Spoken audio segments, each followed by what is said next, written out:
বন্ধুরা কেমন আছো সবাই? আশা করি খুব ভালো আছো আর আমিও খুব ভালো আছি। আজকে চলে এসেছি আমার ডেইলি লাইফের একটি রুটিন নিয়ে।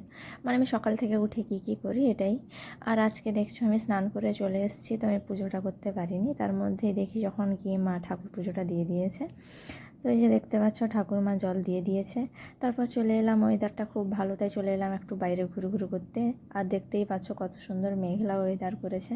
আমার তো খুব ভালো লাগে এরকম মেঘলা ওয়েদার। তো তোমাদের কেমন লাগে তোমরা অবশ্যই জানিও। আর এই যে দেখছো খোঁচাটা খুঁচে গেল আমার পায়ে, বেশিক্ষণ সহ্য হয় না শুকনা, এই জন্য। তারপর চলে এলাম খেতে। খিদা তো পেয়েছে, একটু পেটটাকেও তো একটু শান্ত করতে হবে। তারপর দেখো খেতে খেতে মাকে বললাম একটু হাই হ্যালো বলো, মা কিছুই বলছে না, বসে আছে।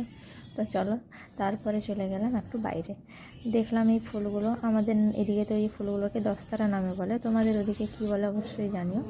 তারপরে যে চলে এলাম একটু কিচেনে এ রান্না করতে, মানে রান্না বলতে ব্রেড বানাতে।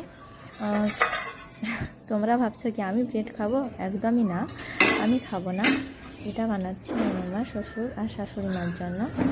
আর এই যে দেখতেই পাচ্ছ আমার মনটা তো খুব আনন্দ, কেননা মেঘলা ওয়েদার করেছে, তার সঙ্গে একটু ঠান্ডা ঠান্ডা ভাব। তো চলো, আমি গেলাম ব্রেড বানাতে। তারপর ব্রেড ট্রেড বানানো হয়ে গেলে তারপর তখন দেখা যাবে আর কি কাজ আছে। তো চলো, দেখছো এখানে আমি ব্রেডটা ভেজে নিচ্ছি। ব্রেড ভাজা হয়ে গেলে আমি এখানে দেখছো বাটারটা লাগিয়ে নিচ্ছি। তো চলো, আজকের মতো এই পর্যন্ত।